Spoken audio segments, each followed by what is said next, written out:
¿Cuántos de los aquí presentes trajeron su Biblia de papel? ¿La trajeron? Levántenla, por favor, levántenla. Ya, qué bueno que todavía algunos tienen el santo y bendito hábito.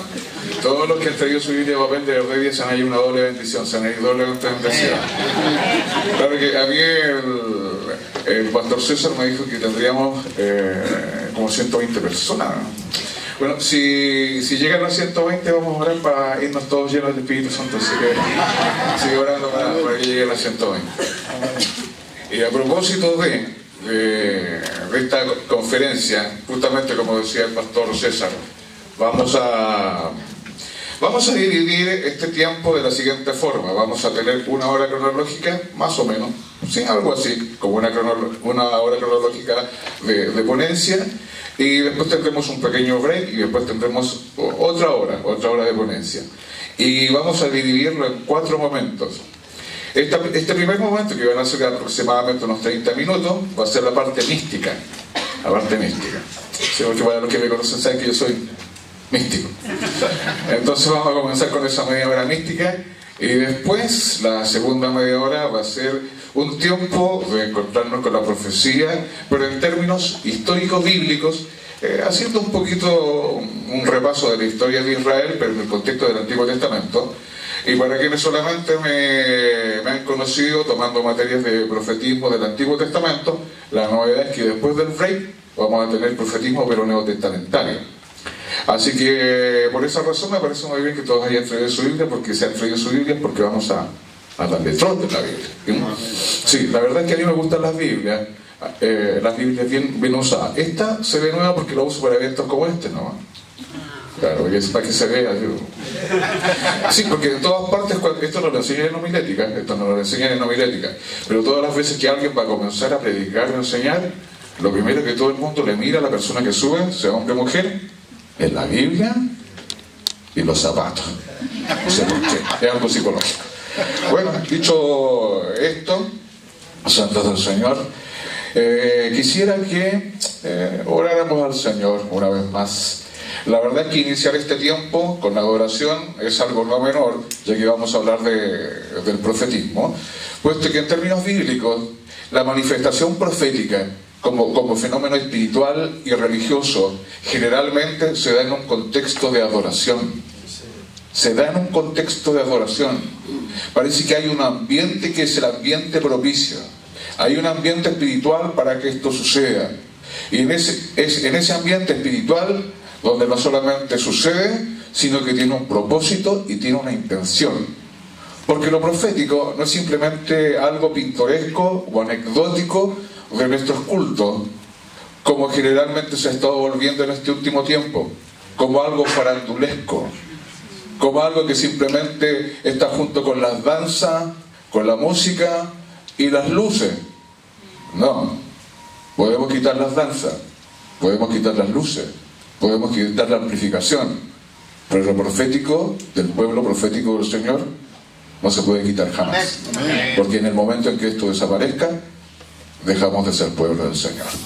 Dicho esto, les invito a cerrar sus ojos y oramos una vez más. Padre eterno, te damos gracias por la bendición de ser tus hijos, por la bendición que nos significa, Señor, estar reunidos en este lugar, porque entendemos, Dios mío, que tú estás presente aquí y que tú tienes propósito, Señor, de bendición para nuestras vidas. Y al permitir que nos reunamos hoy día, Señor, en esta hora, es porque tú tienes un singular propósito, Señor, y esto es parte de tu plan. Hay algo, amado Señor, sin lugar a duda, que tú tienes, Señor, para cada uno de los que aquí se han reunido. Hay algo, Señor, y hay una palabra que de verdad, amado Señor, tú deseas impartir a cada uno de nosotros, Señor. Y más allá del mero anhelo, Señor, de saber más y de conocerte, creo que muchos de nosotros, Señor, estamos llegando a este lugar con el anhelo de recibir una voz tuya, Señor, que nos dirija, que nos aclare, que nos corrija, que nos inspire, que nos consuele, amado Señor, y que nos permita, Dios mío, dar testimonio de que tú eres Dios vivo, eres Dios real, y estás en medio de nosotros, Señor, y eres un Dios que habla. Por eso, amado Señor, abrimos nuestro corazón para ser ministrados y bendecidos por ti, en el bendito nombre de Jesús. Amén. Amén. Y para poder comenzar, como dice el dicho, como Dios manda, Vamos a comenzar este momento místico, ya le dije 30 minutos de misticismo. Si han traído sus Biblias, vamos a comenzar por el principio. Abre su Biblia en el libro de Génesis, en el capítulo número 1, porque aquí estamos en el principio. Esto es el principio, pero el principio de todo. Y lo primero que quiero compartirles, amados del Señor, es que para poder entender el profetismo y el profetismo bíblico necesitamos inicialmente comprender varios de los conceptos del profetismo que están asociados al pueblo de Israel. Porque sin entender esto, carecemos de base. Nos falta el fundamento sobre el cual nosotros entendemos la experiencia de la iglesia del primer siglo.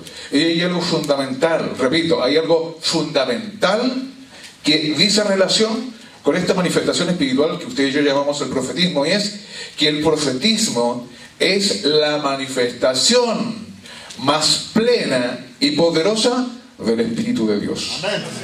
O sea, no hay profetismo sin Espíritu de Dios. Y también debiese ser lo contrario. No hay Espíritu de Dios sin manifestación profética. Así que por esa razón le estaba pidiendo que vaya allí a su libro de Génesis, en el capítulo número 1, y leo, dice así la palabra del Señor, aun cuando me imagino que todos se lo saben de memoria. Dice: en el principio creó Dios los cielos y la tierra. Y aquí estamos en este momento de creación, de la creación del Señor. Y la tierra, dice el versículo número 2, estaba desordenada y vacía, y las tinieblas estaban sobre la faz del abismo. Y no se asusten que aparentemente se ve un poco desordenado y vacío. Lo que pasa es que todavía no comenzamos, dice el Señor, porque ahora recién viene lo bueno. Y se ve un poco desordenado y vacío porque esto recién está en formación, vamos a recién comenzar. No se asusten, todavía faltan como 30 versículos más. Sin embargo, el versículo 2 ya nos dice algo: y el Espíritu de Dios, o sea, el Espíritu de Dios ya está allí presente, ¿o no? Claro que sí, dice: y el Espíritu de Dios se movía sobre la faz de las aguas. Y la verdad es que ese texto, o por lo menos en ese pasaje, cuando se está hablando del verbo como que Dios se está moviendo, más que moviendo, bien literalmente el texto en hebreo está diciendo que el Espíritu de Dios está revoloteando, está volando. Es como que lo describe como si fuese un ave. Y no cualquier ave, sino que este es el revoloteo de un águila. Es el revoloteo de mamá águila. Y es el revoloteo de mamá águila mientras su huevito en el nido están allí comenzando a moverse, y los huevitos están a punto de hacer eclosión, y algo está a punto de surgir allí. Y ahí está mamá águila, supervigilando todo, observando, guardando y dispuesta también a nutrir. Por lo tanto, entonces, todo lo que usted y yo vemos aquí en el capítulo número 1 es manifestación del Espíritu del Señor que se está moviendo. Pero como yo les dije, tenemos que asociar el Espíritu de Dios ¿a quién? A la profecía. Y esencialmente, ¿qué es el asunto? ¿Qué es la profecía? Bueno, en una definición bastante simple, muy simple, la profecía o profetizar no es ni más ni menos que el Dios Todopoderoso hable a través de un ser humano. Sí, esto es simple. No es ni más ni menos que Dios hable a través de un ser humano. El asunto está en que en este capítulo número 1, usted recién tiene que llegar al versículo número 26, 27 y 28 para encontrarse recién con el plan de diseño del ser humano. Recién aquí en el versículo 26 se describe el diseño. En el versículo número 27, allí aparece creado el ser humano, varón y hembra. Y en el versículo 28 está la bendición sobre este ser humano, varón y hembra. ¿Y qué es lo que hay entre estos versículos, entre el versículo número 2 y el versículo número 25? La voz de Dios. La voz de Dios hablando. La voz de Dios hablando. ¿Y qué es lo que está haciendo esta voz? Esta voz es directamente voz de Dios, pero sin intermediario. Es voz de Dios que en todo momento, cuando Dios va hablando, ¿qué es lo que sucede? Se va creando algo, ¿o no? Y no es que se va creando algo, se va creando todo. Repito, a través y por medio de la voz de Dios se crea absolutamente todo. Esto es lo poderoso de cuando no hay nada ni nadie que limite la voz de Dios. Cuando no hay intermediario, cuando no hay nada de por medio, esto es lo que provoca la voz de Dios. No solamente causa un impacto, hay consecuencias, hay creación.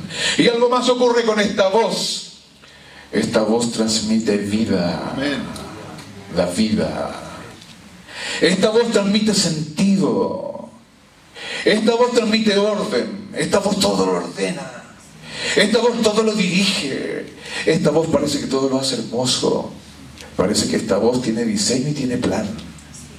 Y cuando, repito, la voz de Dios no tiene ningún freno, no hay ninguna barrera, no hay ningún obstáculo, porque en realidad no hay obstáculo para Dios. Esto es lo que sucede cuando su voz se declara. Así es como nosotros nos encontramos entonces con esta manifestación poderosa en estos primeros versículos. Esto es profecía pura. Repito, esto es profecía pura, 100% profecía pura. Entonces, ¿qué es lo que hace la profecía pura? Sí. Es creadora. Amén. Es creadora. Y crea, hace algo nuevo, trae dirección, ya dijimos que llena, hace absolutamente todo eso. Entonces, desde ese punto de vista, amados y santos del Señor, cuando aparece aquí el Dios Todopoderoso hablando, y generalmente los judíos tienden a hablar aquí del Creador, la idea de referirse al Creador no simplemente es señalar que Él es el origen de todo y Él es el que crea, sino que hay varias cosas bien importantes que debemos entender y son claves para toda la Biblia. Toda vez que Dios habla, como aquí está hablando Dios está estableciendo, vamos a llamarlo así, las bases y el fundamento de toda su creación. Y toda su creación, tal como lo dice el escritor de Hebreos, se sustenta sobre su palabra. Sobre su palabra. Por lo tanto, este Dios que está hablando, cada una de sus palabras, ya que Él es el soberano absoluto, no simplemente es el que manda, no solamente es el que gobierna, Él es el dueño, Él es el propietario. Entonces, todas las veces que Dios habla, está emitiendo un decreto. Bueno, ya que está tan de moda hablar de los decretos, sí, efectivamente la Biblia habla de decretos, pero con una diferencia. El único que puede decretar es el que tiene todo poder. Es el soberano. Y desde ese punto de vista, no solamente Él gobierna, no solamente Él rige, ya que Él está estableciendo una a una las leyes de toda la creación, entonces al mismo tiempo Él se transforma en legislador. ¡Oh, Dios mío! Sí, porque aquí no hay democracia aquí en este evento creador. Hay una monarquía. El que está apareciendo es el rey, es el Señor, es el soberano. Él es el que gobierna. De Él salen las leyes. Y también Él, cuando alguien transgrede alguna de las leyes, Él es el que juzga. Él es el juez. Entonces no sé si están entendiendo también algo acerca de cada una de estas voces, de esta palabra que sale de Dios. Y recuerden, aquí no tenemos ningún intermediario humano todavía, nos faltan por lo menos 23 versículos para llegar al ser humano. Pero parece ser sí que esta palabra divina, sin mediación, sin intermediario, no solamente da vida, no solamente diseña, no solamente construye, sino que también establece y rige, determina, ordena, establece, constituye. Y esto es sumamente importante. Y yo diría que es sumamente importante porque resulta que, como ya hemos dicho, esta voz también es la que llama al orden cuando algo no está muy ordenado. Esta es una voz que corrige cuando algo no está muy bien. Y es una voz que sanciona cuando algo está mal. Y eso que todavía no tenemos ser humano, todavía no llegamos al capítulo 3 de Génesis, todavía no llegamos al pecado, pero todo esto está establecido en la misma voz que sale de la boca de Dios. Así que, santos del Señor, como ya les decía, esta es en esencia esta palabra divina que sale acá. ¿Y por qué es tan importante para nosotros? Porque desde ese punto de vista, entonces, cuando el ser humano es creado, el ser humano es creado con una misión bien importante. ¿Cuál es esta? La de discernir el orden. Tiene que discernir el orden. Y no solamente tiene que discernirlo, tiene que entenderlo.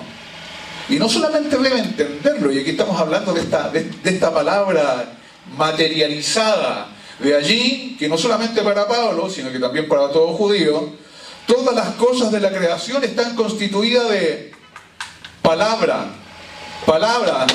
todo es palabra, todo está hecho de la palabra de Dios.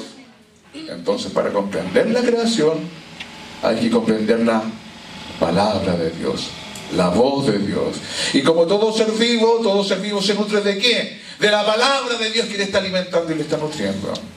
Entonces, desde ese punto de vista, el ser humano debe ser capaz de discernir, debe ser capaz de comprender, y tiene la misión aquí de conservar, ¿qué cosa?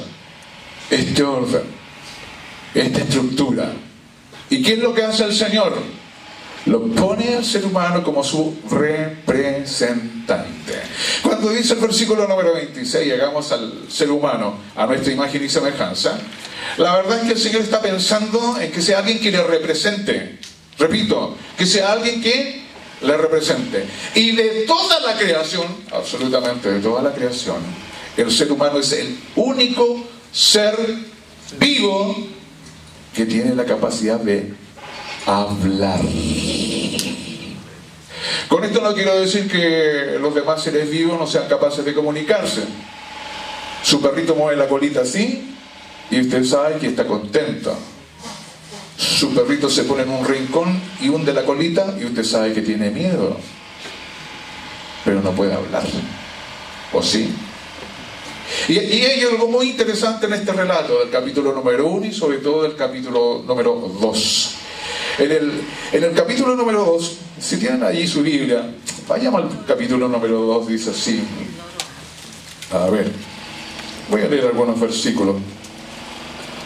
Versículo número 4 dice así, del capítulo 2: estos son los orígenes de los cielos y de la tierra cuando fueron creados, el día que Jehová Dios hizo la tierra y los cielos, y toda planta del campo antes que fuese en la tierra, y toda hierba del campo antes que naciese, porque Jehová Dios aún no había hecho llover sobre la tierra, ni había hombre para que labrase la tierra, sino que subía de la tierra un vapor el cual regaba toda la faz de la tierra. Entonces Jehová Dios formó al hombre del polvo de la tierra. Es decir, y aquí naturalmente todos entienden que este es un mensaje espiritual acá. Está hablando hechos del contenido de este mundo material que ha sido creado. Pero no solamente lo hizo del polvo de la tierra, dice, y sopló en su nariz. Claro, aquí dice aliento, pero ¿qué tal si yo lo leo y mejor lo traduzco como espíritu? Es lo mismo, ¿no? Para los que ya han estudiado saben que es la misma palabra en hebreo. Es ruach, es exactamente lo mismo. Entonces se sopló sobre el ser humano espíritu de vida. Y si ustedes han traído su Biblia, Reina Valera 60 dice, y fue el hombre un ser viviente. Un ser viviente. Bueno, pero eso es lo que dice su Biblia, versión Reina Valera 60 en español. Ayer estaba leyendo yo un texto judío que dice que en un Targum, ¿alguien recuerda lo que son los Targumes o no? Son las primeras traducciones del hebreo al arameo. Y hay un Targum que se llama el Targum de Onkelos, que es una versión del texto bíblico pero de Babilonia. Y allí, donde dice su Biblia que el ser humano fue hecho ¿cómo dice? Ser viviente. Dice aquí el texto, él es un espíritu que habla. Así lo traduce el Targum de Onkelos. Es decir, el ser humano es un espíritu que habla. Es un espíritu que habla. Y para los que ya han estudiado conmigo, Pentateuco 1, saben que justamente en este capítulo número 2, el Dios Todopoderoso al ser humano lo adiestra y lo entrena ¿para qué? Para que aprenda a hablar. Para que aprenda a hablar. Para que aprenda a hablar. Y lo debe, y no puede pasar al siguiente nivel de vida si no aprende a hablar, porque resulta que después el Señor le va a dar compañía. Entonces, para que tenga compañía, primero debe aprender a hablar. Así que los que no saben hablar, los varoncitos que están solteros o solitos todavía y que no han aprendido a hablar, yo les sugeriría, bueno, en el nombre del Señor, que mientras no aprendan a hablar, no son dignos de estar con nadie, porque van a hacer sufrir a esa otra persona. ¿O no, chiquilla? Digo yo nomás. Bueno, porque de eso se trata. ¿Y por qué? ¿Qué es lo que ocurre cuando alguien sabe o no sabe hablar? Bueno, y aquí vamos a algo espiritual. Resulta que esta palabra que va nutriendo al ser humano, recuerden que este es el momento místico, esta palabra que va nutriendo al ser humano es la que lo va llenando de sentido, lo va llenando de vida, porque el ser humano parece ser que hasta el capítulo 2 simplemente está oyendo la voz divina, está observando la voz divina, está tocando la voz divina, está palpando la voz divina, oye la voz divina. Es el Espíritu que le está hablando a este ser humano, es Dios mismo que le está hablando y se está llenando de esta palabra santa. A esta palabra santa, en hebreo, le llaman los judíos la Lashon HaKodesh, la palabra santa. Como hay algunos que no tienen mucho de oírme a mí en términos de Nuevo Testamento. En el Nuevo Testamento, en la epístola de Santiago, justamente Santiago está hablando de esto, de la Lashon HaKodesh, de la palabra santa. Y cuando alguien está lleno de la palabra santa, dice Santiago, ¿saben lo que ocurre?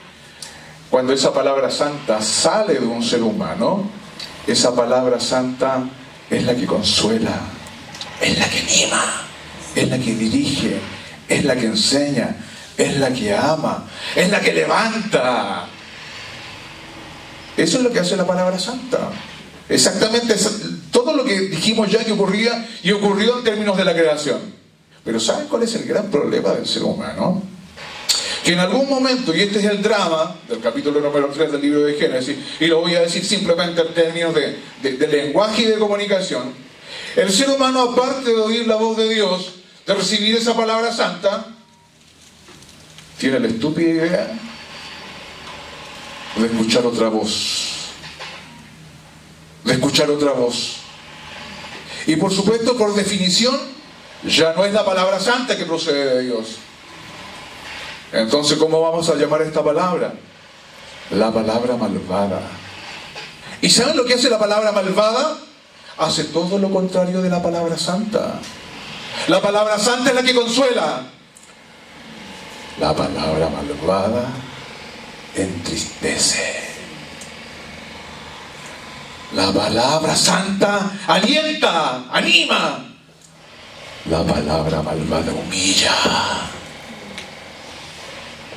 Entonces, en el contexto de Santiago, y aquí estamos hablando del Nuevo Testamento, dice Santiago, a ver, hermano, desde que llegaron y entraron aquí yo estoy escuchando cómo están hablando, me están asustando ustedes. ¿Cómo es posible, dice Santiago, que de ustedes proceda y salga palabra santa y al mismo tiempo palabra malvada? Esto no puede ser así, dice. Esto no puede ser así. Resulta que dice, no puede ser así, que dice Santiago, es ni más ni menos que el perverso estilo de vida que tenemos todos nosotros en nuestra vida cristiana.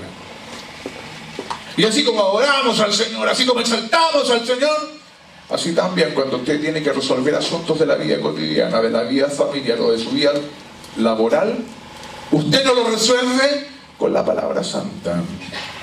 ¿Cómo lo resuelve? Con la palabra malvada.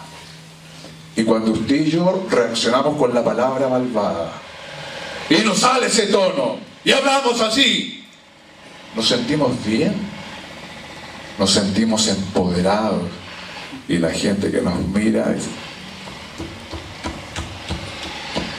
¿entiende? Entonces, siguiendo con este momento místico que le señalaba yo, por lo tanto, entonces, ¿qué es lo que pretende el Señor? ¿O qué pretendió inicialmente cuando creó al ser humano? Para que sea un ser parlante, pero no como este parlante que simplemente nos está dando a nosotros sonido, sino que un ser vivo con el cual mantener un diálogo. Un diálogo. Y esto usted dice, pero sí, pero eso es recontra obvio. Claro que sí. Pero el Señor quiere o quería que todo ser humano sea lleno de su palabra. ¿Para qué? Para que cuando abra su boca solamente salga esta palabra santa, la palabra que consuela, la palabra que edifica, la palabra que nutre, la palabra que corrige, la palabra que levanta. Ahora, santos del Señor, hay algo bien importante para nosotros. Y es el hecho de que a partir del capítulo número 3, como ustedes ya saben, después de esa terrible caída del ser humano, viene el primer anuncio del Redentor. Y el Redentor es el que va a solucionar todo esto.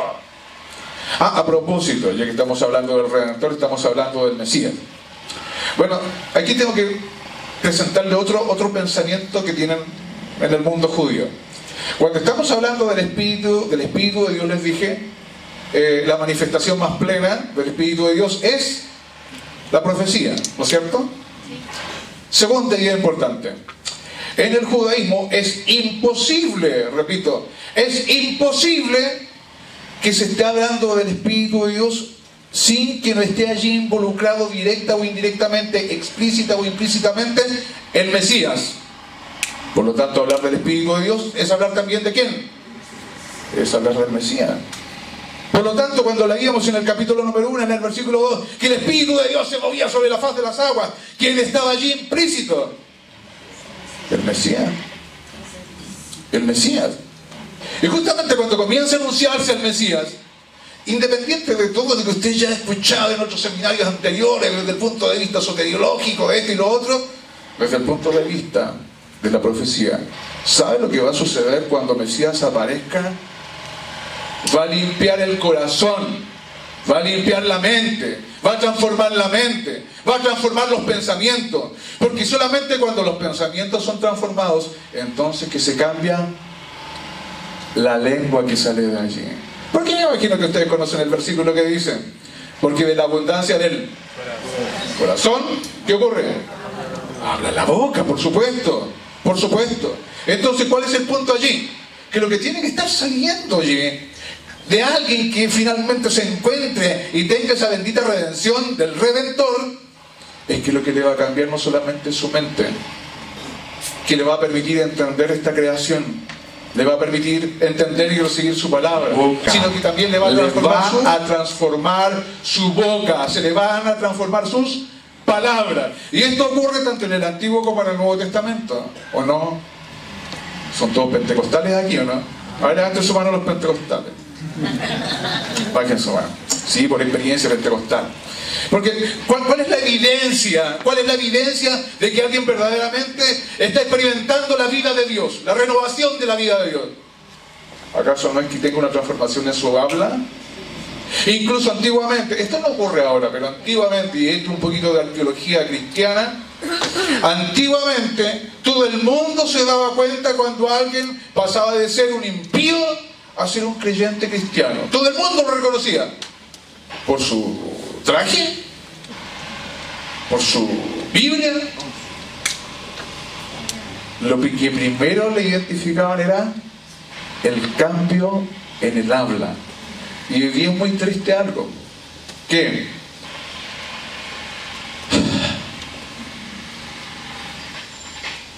nosotros no queramos distinguirnos y que nosotros queramos decirle a esta gente que está allá afuera, que no conocen a Dios, que nosotros somos iguales a ellos, que no hay diferencia entre ellos y yo.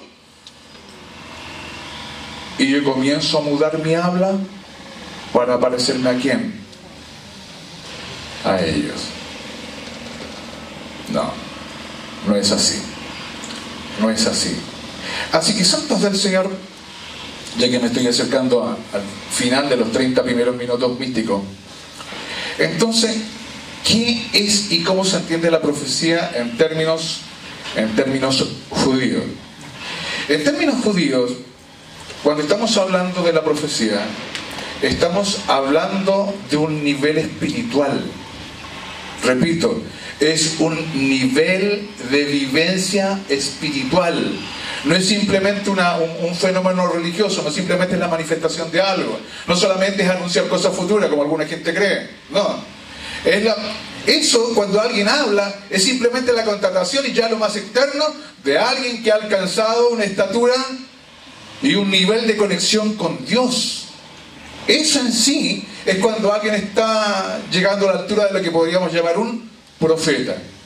Por esa razón, A veces cuando nosotros llamamos profeta a cualquier persona que en nuestros cultos de repente dice algo o anuncia algo, o cuando anuncia con carteles y viene el profeta o la profeta tanto, yo creo que se levanta cualquiera de estos profetas de aquí de la Biblia y nos queda mirando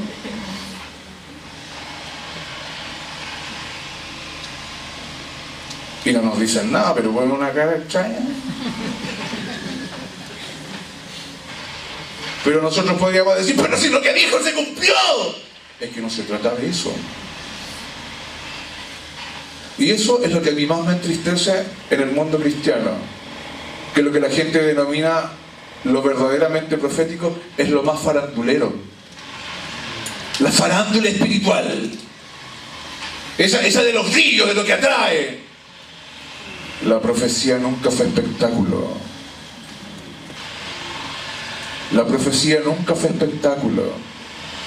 De tal forma que cuando algunas de estas personas aparecen, sea Moisés, sea Débora, sea Samuel, sea Isaías, sea Zacarías, sea quien sea, es cosa de que son personas que aparecen allí y hay una vida que los avala, los avala. ¿Cómo podríamos llamar a ese estilo de vida de alguien que está lleno de la palabra de Dios? ¿Cómo le llamaría usted? A ver. Sí, sagrado, más cortito. Más cortito. Santo, sí, si me sale más corto. Sí. Entonces finalmente cuando usted y yo estamos hablando de lo que significa ser santo, como esta gente todavía no ha pasado, esta gente no tenía la bendición de tener seta acá. No podían tomar el panorama del Antiguo Testamento, no podían tomar orígenes bíblicos, no tenían Pentateuco 1, no tenían Pentateuco 2. Entonces, ¿cómo es que aprendían acerca de la santidad cuando Dios se presentaba como el Dios santo? El Señor buscaba a alguna persona que se transformase en su referente para mostrarle a todos lo que significaba ser llenos de la vida de Dios. Y justamente estas personas eran ¿quiénes? Aquellos que nosotros llamamos los profetas. Así que cuando estamos hablando del profetismo y estamos hablando de la profecía, no estamos hablando de algo que se hace o se dice, estamos hablando de algo que se es. ¿Se nota la diferencia? Y eso es lo que Dios quiere, que la gente sea lo que Dios quiere que sea, no que simplemente están haciendo o remedando lo que aparentemente se espera que una profeta o una profeta diga. Así que desde ese punto de vista, santos del Señor, el desafío es súper grande, es súper grande. Así que no es cuestión de estar en algún momento en algún lugar como ustedes y yo, y después del café tenemos 8 horas más, y al final cuando todos salgan por las mismas 5 luquitas, el pastor César a todos les va a dar su credencial profética.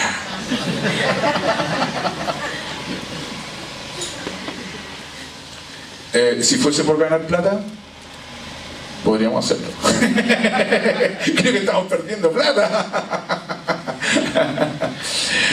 Pero no se trata de algo pasajero ni propio de esta vida. Estamos hablando de cosas eternas. De eso se trata, ni más ni menos. Así que, santos del Señor, esto es algo serio, de verdad es algo serio, y simplemente le estoy compartiendo yo algunas ideas muy generales y muy básicas. Y como ya estamos en la primera media hora mística, ahora vamos a la siguiente media hora de información bíblica. A ver, quiero que levanten su Biblia nuevamente, los que trajeron su Biblia en papel, a ver. Gracias, gracias. Bájela nomás. Ya.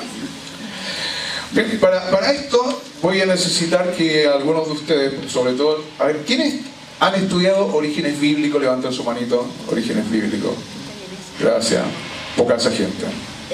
Los que han estudiado o están estudiando panorama del Antiguo Testamento, poca esa gente. ¿Están estudiando conmigo, no? El Señor los bendiga.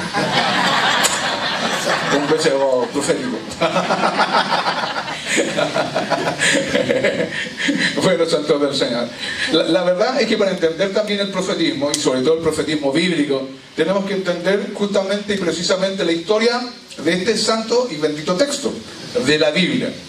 Y cuando estamos hablando de la Biblia, estamos hablando de la colección de estos textos. Entonces, para hablar de profetismo, necesitamos hablar por lo menos del Antiguo Testamento.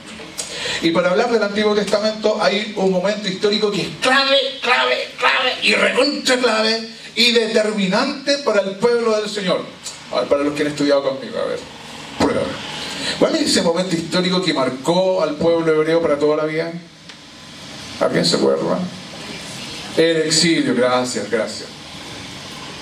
Tiene 5 puntos para la prueba que gana. Ahí me los cobra. Bueno, sí, de verdad, el exilio. Mire, la verdad es que cuando nosotros leemos el texto sagrado, nos imaginamos que desde que el Señor tomó su pueblo, allí en Egipto, lo sacó con mano poderosa, todo el mundo estaba pero completamente sorprendido al ver la mano del Señor obrando a Dios en medio de ellos, y todo el mundo está pero completamente lleno de Dios. No, la verdad es que no es así. Es cierto que la palabra del Señor dice que Dios hizo esto y lo otro, hizo muchísimas cosas. Pero ¿saben lo que veía la gente en términos reales? Cosas de la vida, ¿no va? Cosas que sucedían exactamente tal como estos portales que están aquí afuera trabajando. Cosas que pasan de la vida, ¿no? Porque hoy día yo me levanté súper abrigada, pero ¿qué es lo que hay ahora? Mucho calor. Bueno, resulta que así también ocurrió con el pueblo del Señor allí en el contexto de Egipto. Entonces, desde ese punto de vista, ¿quién es el único que fue capaz de ver a Dios obrando allí? Moisés. Y no solamente sucedió eso con Moisés y la generación de Moisés, sino que con el paso del tiempo, aun cuando esta gente nosotros nos imaginamos, y resulta que cuando después Moisés escribió todos los libros del Pentateuco, la gente tiene que haber sabido de todo lo que usted y yo sabemos del Génesis. Esta gente no sabía nada. Usted tiene Biblia, ¿no es cierto? ¿Usted sabe todo lo que dice el Génesis? Los 50 capítulos, con todos los versos, ¿se lo sabe? Esta otra gente menos se lo sabe. Dice que usted está aquí en el Instituto Bíblico, menos se lo sabe.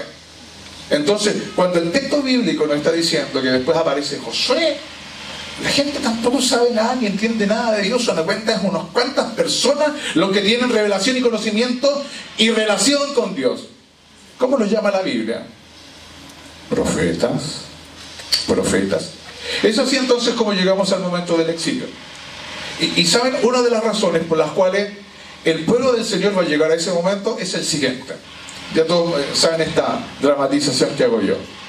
Cuando el pueblo de Dios llega allí a Babilonia, lo primero que hacen es tratar de secarse un poco las lágrimas y limpiarse un poco la nariz, porque ya han llorado y han moqueado bastante. Ya están completamente deshidratados, ya no tienen mucho líquido que tirar. Así que en ese momento, después de tanto lamento, comienzan a gritar, están desesperados, y los babilonios simplemente los dejan. Y después que ya no tienen nada más para llorar ni para tirar y nada más que decir, esta gente comienza a pensar y hacen el mismo ejercicio de reflexión que usted y yo después que nos ha ocurrido algo malo. ¿Qué reflautas hicimos por estar aquí? ¿Por qué estoy yo aquí? Porque después de culpar a todo el mundo llega un momento en que nos damos cuenta de que probablemente algo mal hicimos nosotros.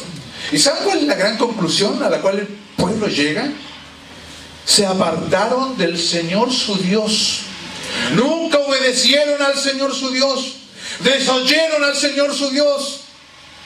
Transgredieron lo que dijo el Señor su Dios. ¿Pero y cómo? Cuando el Señor su Dios les envió a personas que eran sus portavoces. Es decir, cuando Dios les habló, ellos no los escucharon. Así que en ese momento ocurre algo serio para esta gente. Cuando se dan cuenta de eso y descubren también que esa es la causa de todas sus desgracias, comienzan ahora, pero con desesperación, a querer llenarse de la palabra de Dios y quieren que alguien les lea la palabra de Dios. Pero resulta que como ellos vienen de la destrucción de Jerusalén, no existe palabra de Dios, no existe ningún rollo, ningún pergamino, porque no se salvó ni uno solo. Y todo el mundo trató de salvar su vida. Por lo tanto, ¿saben cómo esta gente comienza a escuchar voz de Dios? Porque resulta que algunos pocos se la habían memorizado. Y otra vez volvemos a la oralidad, y la repetían, y ahora que la gente estaba ávida de palabra, ellos se sentaban allí, todos a escuchar cuando alguien estaba recitando la palabra del Señor, y de repente se le acababa el cassette a alguno, y resulta que el que estaba al lado decía, pero yo me acuerdo de la siguiente parte, y seguía con la otra parte, hasta que en algún momento alguien dice, chiquillos, ¿y por qué no lo dejamos por escrito otra vez?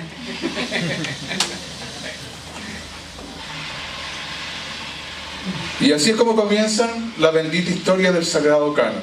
Y lo primero que tenemos nosotros allí es el de los primeros 5 libros de la Biblia: Génesis, Éxodo, Levítico, Número y Deuteronomio. Pero les quedó tan bueno esto que algunos dijeron, ¿y si seguimos? Sí, dijeron, porque resulta que algunos de los santos que todavía quedaban con vida eran discípulos de Jeremías, discípulos de los discípulos de los discípulos de Isaías, discípulos de los discípulos de los discípulos de los discípulos de Samuel. Y estas hermosas y largas tradiciones tuvieron sentido acá. Por esa razón, cuando usted estudia la palabra del Señor, y en alguno de los textos que usted lee dice, y el texto parece ser que tuvo una edición posterior, es por esa razón. Y ahí es en ese momento cuando comienzan a compendiar y a reunir toda la información de los profetas a los que nunca escucharon, para que entiendan lo que le sucede a esta gente. A ver, quiero que levanten sus manos todos los que no tienen su mamá con vida, los que ya están sin mamá. Levanten su manito, bajen su manito.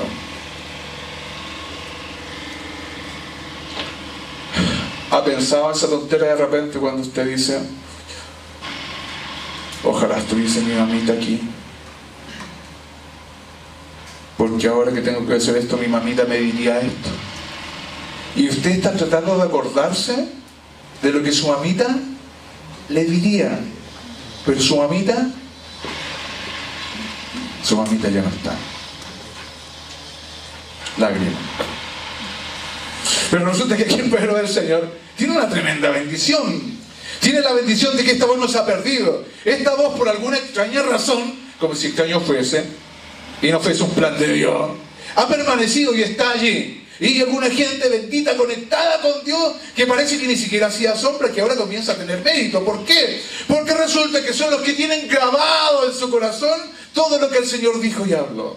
Y a partir de ese momento es cuando ellos comienzan a dejar por escrito algunos textos y comienzan a comparar lo que uno y otro sabe, lo que uno y otro recuerda, y comienza a habitarse esta colección de santos y benditos libros que usted tiene en su Biblia.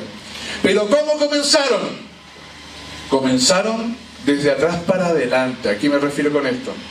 Para poder comenzar a dejar por escrito lo que los profetas habían dicho en algún momento de parte de Dios. ¿Saben cómo comenzaron? Comencemos por los profetas que tenemos más cerca. Y resulta que esta gente que está en este proceso tienen profetas contemporáneos. A ver, para los que ya han estudiado un poquito de historia, ¿cuáles son los profetas post-exílicos? ¿Alguien los recuerda? A ver, ¿de nuevo? Zacarías sí es uno. Ageo. Malaquías, diezmo.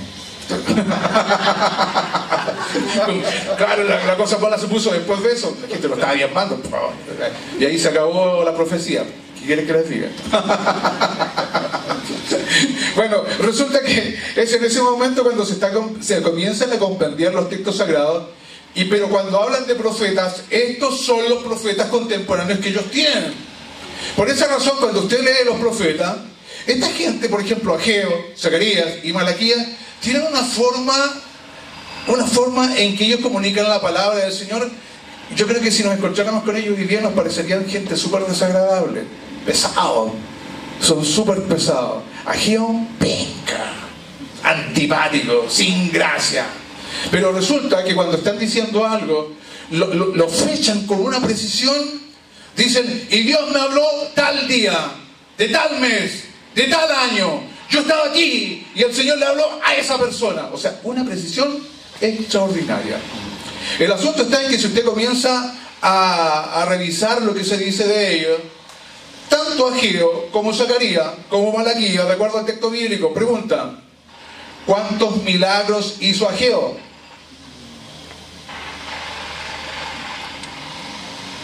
¿A cuántos muertos resucitó Zacarías?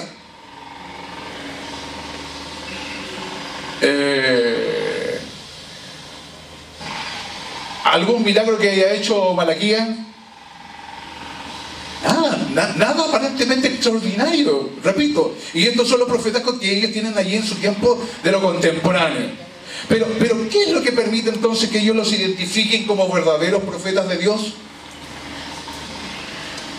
¿Qué es lo que permite que esta gente de verdad pueda reconocer que ellos son profetas de Dios si no sanan a nadie, no resucitan a nadie, no hacen ni un pequeño ni miserable milagro? ¿Saben lo que comienzan a reconocer en ellos como profetas? La autoridad con la que hablan. Repito, la autoridad con la que hablan. Repito otra vez, la autoridad con la que hablan. Y esto es tremendamente importante, porque lo que va a permitir a partir de este momento que esta gente comience a utilizar como una característica para reconocer la voz profética es cuando alguien habla con autoridad. Antiguamente, cuando yo comencé a ir a una iglesia, la gente, a la iglesia donde yo iba, creía que la autoridad era gritar más fuerte. Eso era predicar con autoridad. ¡Puedo gritar!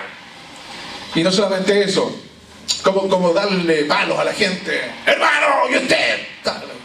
Bueno, la autoridad no está dada en eso. La autoridad está dada ¿por qué? Por quién es el que envía. ¿Por quién es el que envía? Porque independiente de la persona, en ese momento la gente comenzó a tener sensibilidad y reconocían que quien les estaba hablando era Dios. Repito, que quien les estaba hablando era Dios.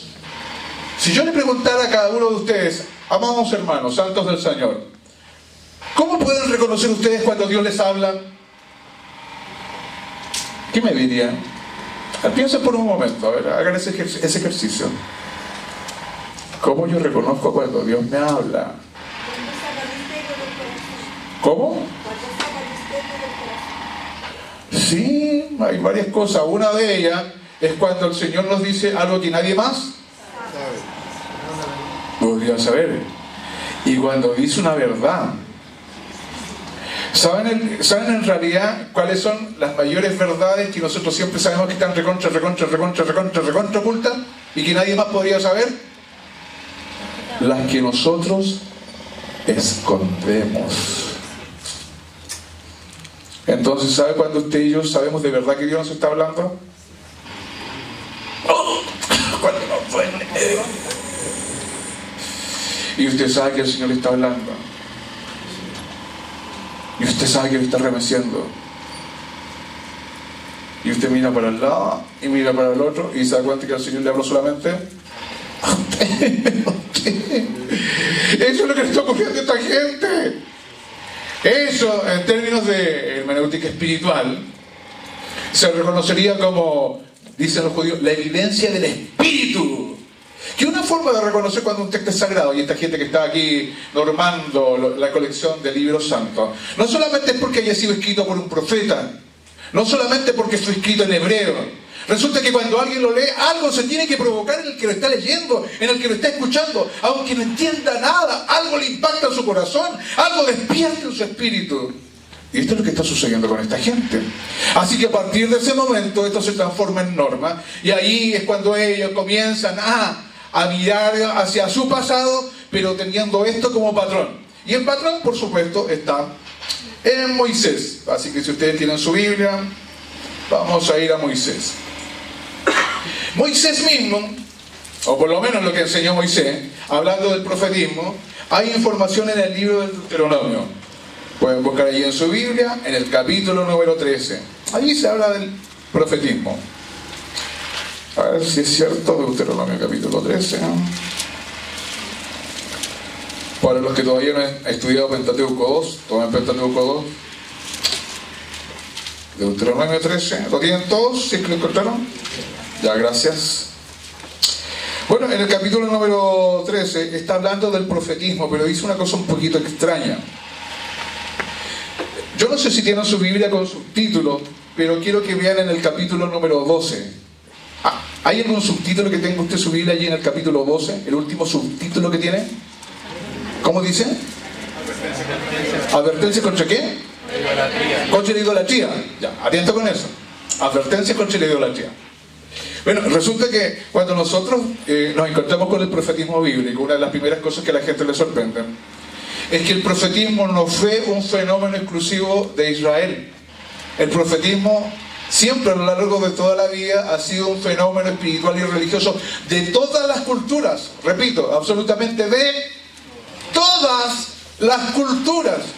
Y aquí entonces cuando el pueblo del Señor, en términos bíblicos, se encuentra con algún otro pueblo, esta otra gente, ¿tiene profeta? Sí, sí, tienen profeta. El asunto es que la Biblia no los llama profeta. ¿Cómo los llama? Adivinos, hechiceros, encantadores, sortílegos, magos, agoreros, un montón de nombres feos para que ustedes cuando los lean digan, uy, eso es malo, cuco, no. Bueno, esa es la idea. ¿Y saben cuál era la práctica? Repito, ¿saben ustedes cuál era la práctica que esa gente pagana tenía? La gente pagana de verdad acudía mucho a estos adivinos, hechiceros o agoreros, porque había una información que ellos necesitaban y querían saber. ¿Cuál es la información que esta gente habrá deseado, pero con avidez? ¿Cuál creen ustedes? ¿Qué habrán querido conocer? El futuro. Exactamente. El futuro. El futuro. El futuro. ¿Quiénes querían conocer el futuro? Los paganos.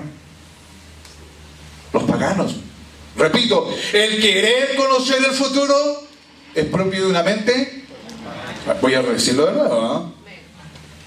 Querer conocer todo el futuro es propio de una mente pagana. Pagana. Pagana. Entonces, ¿qué hacía esta gente? ¿Cómo es que era tan buen negocio? Bueno, porque aquí hay otro principio de la mentalidad pagana. Aparte que el pagano cree que puede saber y conocer acerca del futuro, porque sabiéndolo del futuro puede tomar decisiones ahora. Sería una bendición, ¿no es cierto? Claro, para todos nosotros. Hasta la gente que hace negocios sabe hacer eso. Y quiere saber lo que va a ocurrir con los mercados el próximo lunes. ¿Para qué? Sí. Y estamos hablando de mucho dinero. Saber o no saber información antes de que salga a la luz pública, eso constituye poder, eso constituye riqueza en ese tiempo también.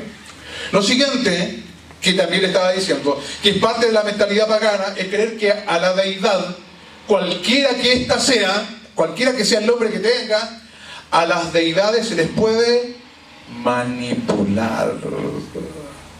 Es cuestión de que yo a las deidades le ofrezca algo que les agrade, y las deidades como que me van a conceder lo que yo quiero. ¿Se entiende? Entonces, entendiendo esto, justamente aquí dice el capítulo número 13, porque aquí viene cuando se habla del profetismo, una de las primeras oportunidades en el libro del Deuteronomio, dice el Señor, cuando aparezca delante de ti un profeta, dice el Señor, y este profeta de comenzar a anunciar algo y resulta que lo que se anunció aparentemente se cumplió, ¿qué diría la mayoría del pueblo? Legal, está bien. ¿Saben lo que dice el capítulo 13? Pero si esa persona que ha demostrado que aparentemente conoce y sabe el futuro y les dice su futuro, por la forma en que vive y por las palabras que hace, comienza a alejarlos un poco de lo que Dios ya ha dicho, de lo que Dios ha decretado, del estilo de vida que ustedes tienen, tengan al tal por un hechicero, por un adivino, llévenlo fuera del campamento, tomen sus piedras. Oh, ¿cómo tan fuerte? Sí, eso es lo que dice el capítulo 13. Dios mío. No sé, que el Señor nos ayude, pero yo creo que vivía en nuestras iglesias y aparecía una persona como la que está describiendo en el capítulo número 13, yo como pastor ya estaría haciendo fila para que me lo presten también, porque ya está en la iglesia Filadelfia. Yo lo quiero también tener. Dios mío, Dios mío. Así que cuando estamos hablando de profeta, bueno, vamos a acudir a otro capítulo. Capítulo 18. En el capítulo número 18, también aquí en el libro del Deuteronomio está hablando de los profetas. A ver, capítulo 18, a ver si me equivoqué. A ver si me ayudan a buscar el capítulo. Yo como estoy viejito como que se me pierde. A ver. Sí, en Deuteronomio, porque son 2 capítulos. Sí, el 18-16, a ver. Sí, 18-16, a partir del 15. Ahí está hablando del profeta también. Ahí en algún momento, que tiene así como de lucidez nuestro querido Moisés, el Señor le da una palabra. ¿Y qué es lo que le dice? ¿Qué es lo que le anuncia? Que en algún momento el Señor a su pueblo, le dará un profeta. ¿Así como quién? Así como él. Así como Moisés. ¿Qué significa que un profeta va a ser así como Moisés? Bueno, y esto es importante para que entendamos también lo que significaba ser un profeta en el contexto del Antiguo Testamento. ¿Qué es lo que hizo Moisés en favor del pueblo? ¿Ah? Los liberó. ¿Algo más poderoso que eso? Sí, eso ya es poderoso, pero algo más poderoso todavía. Intercedió. Algo más poderoso todavía. ¿Ah? Normas, leyes. Ah, o sea, claro, da la impresión como que le dio normas, pero en realidad las normas no proceden de él. Los llevó a la presencia del Señor para que reciban de él los mandamientos del Señor. Y aquí es súper interesante, porque dijimos que en el Génesis capítulo número 1, cuando aparece el Señor y Dios está hablando, ¿qué es lo que está haciendo Dios? Dios está dando decretos. Dios está estableciendo sus leyes. El Señor se presenta como el Rey, como el Señor, como el soberano. ¿Y qué debe hacer toda la creación? Regirse a lo que Dios dice. Entonces, ¿saben lo que sucede con Moisés? Moisés tiene la bendición y el privilegio de poder guiar al pueblo a la presencia del Señor. ¿Y cómo se guía a Dios? ¿Cómo se guía a la presencia del Señor? A sus mandamientos. Y justamente aquí tienen este encuentro. Y ya que estamos próximos a la fecha de cuándo va a ocurrir esto, por lo menos en el libro del Éxodo que ustedes tienen, eso aparece en el capítulo 19 y en el 20, allí tienen los mandamientos.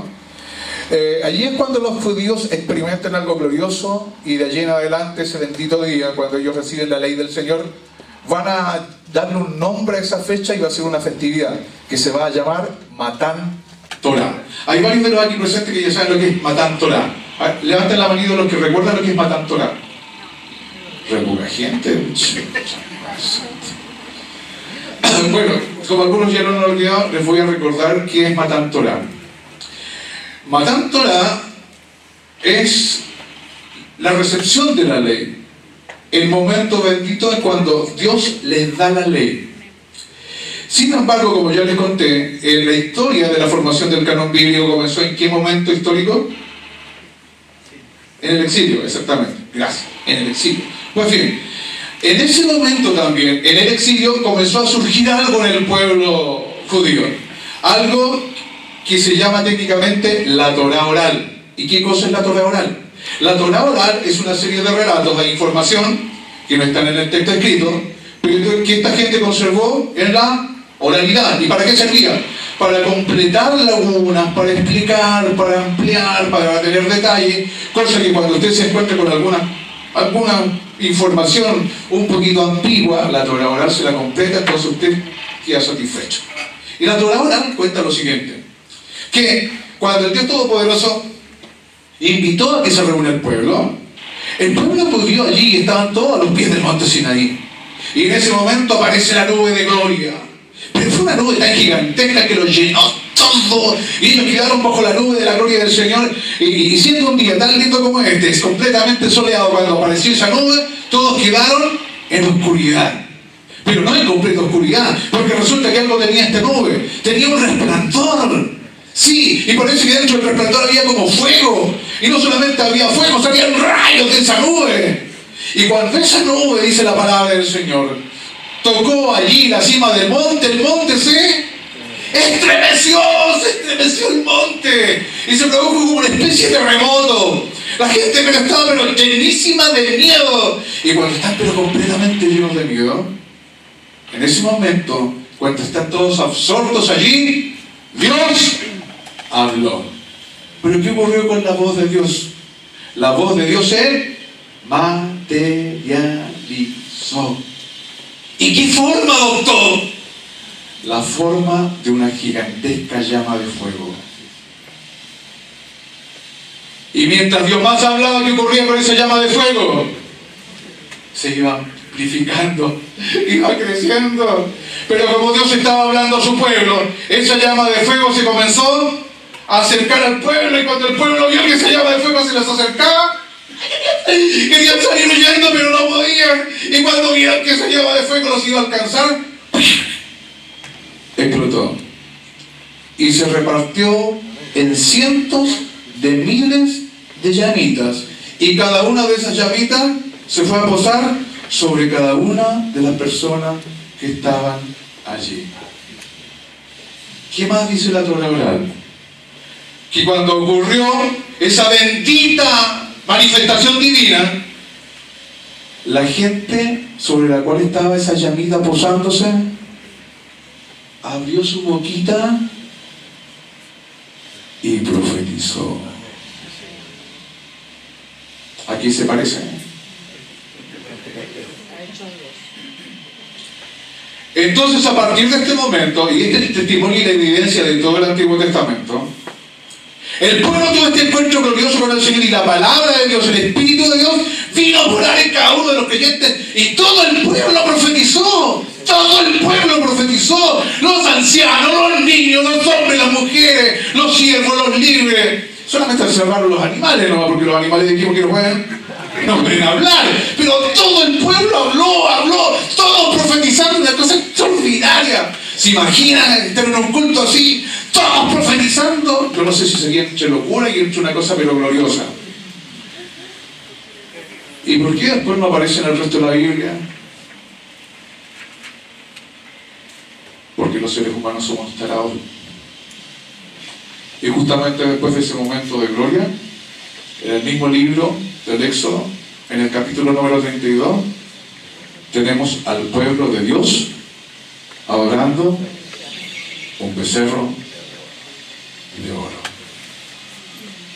¿Y qué ocurre con esa vivencia gloriosa?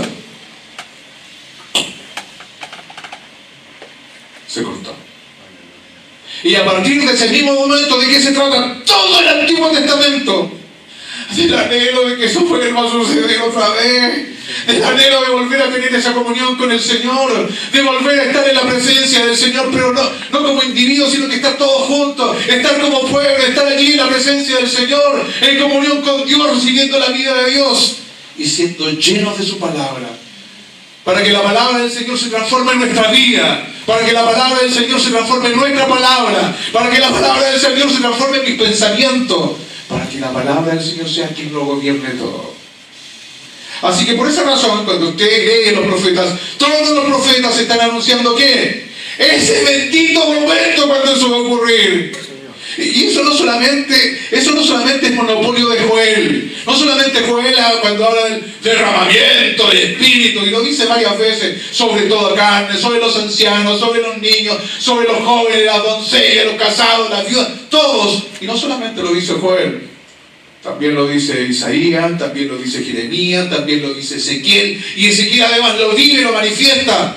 Y esa bendita gente, esta gente de la Biblia, del Antiguo Testamento, que usted llamamos profetas, que no fueron tantos tampoco, fueron los pocos que tuvieron esa experiencia, y justamente le hablaban a toda la gente para que toda la gente esté anhelando recibirlo. Pero dijimos, parece ser que para recibirlo era necesario que apareciera una persona clave. ¿Quién es esa persona clave? El Mesías. Porque como ya les dije también, cuando estamos hablando del Mesías o de Cristo, ya sea que usted lo diga en hebreo o en griego, ¿qué es lo que está implícito cuando hablamos de Cristo? Del Espíritu. Algo ocurre con Mesías. Mesías es quien tiene el monopolio del Espíritu. Entonces, ¿sabe lo que va a ocurrir cuando alguien alguna vez se encuentre con Él y lo reciba? Y reciba la vida de Mesías, va a ocurrir algo de lo más normal del mundo dentro de la vida de Dios. Esa persona va a abrir su boca, y cuando abra su boca no va a ser un ser humano el que va a estar hablando, va a ser Dios. Cierran sus ojos. Padre, te damos gracias por la bendición de tus hijos. Te damos gracias, Señor, porque eres nuestro Dios y Padre. Te damos gracias, amado Señor, porque tu promesa es para nosotros, Señor. Gracias te damos, Señor, porque como promesa tú la cumples. Y podemos saber, Señor, que como promesa tuya es real y poderosa. Gracias te damos, bendito Dios. Y te damos gracias por este tiempo y porque tú has permitido que mis hermanos, Señor, y yo podamos estar aquí sabiendo que de ti recibimos bendición, recibimos vida y recibimos palabra. Pero sobre todas las cosas, Señor, queremos pedirte que esta información en cada uno de nosotros se haga vida, se haga vivencia, Señor, para que seas tú glorificado a través de cada uno de nosotros, en el bendito nombre de Jesús.